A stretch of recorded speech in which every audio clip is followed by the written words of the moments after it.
वर्षाला सुद्धा आम्ही जवळजवळ आमच्या मठामध्ये 80-85 गाय आहे। तमलूरच्या मठामध्ये जवळ 50-60 गाय बिदरला आहे।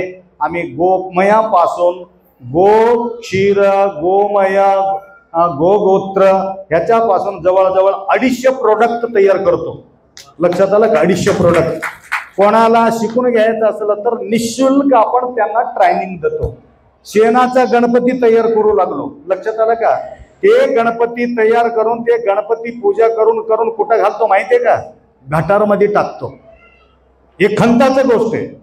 गटारमध्ये त्या गणपतीचा विसर्जन होत असल्यामुळे मी विचार केला गणपतीचा पूजा व्हावा आणि विसर्जन मात्र गटारमध्ये होऊ नये। म्हटलं तर मी काय केलं, शेणाचा हा सुंदर गणपती तयार करून 11 दिवस, 7 दिवस, 5 दिवस गणपतीचा आराधना करून नंतर एक त्यांना कुंडी देतो। त्या ह्याचं फुलाचं कुंड राहते ना फुलाचं, त्याच्यामध्ये एक फुलाचा झाड लावायचा, त्या गणपतीला तिथंच ठेवायचं, त्याला पाणी घालत राहायचं। ऑटोमॅटिक झाडाला गणपतीचा आश्रय मिळते, झाड मस्त होते, फुल निघत राहते।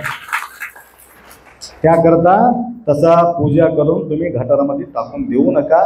आणि तेवढं उपलब्ध करणं बी आता आपल्याकडून साध्य नाही। जवळजवळ यावर्षी 2000 गणपती आम्ही त्या ठिकाणी तयार केलेले। 2000 गणपती सांगायला वेळ नाही तरी अनेक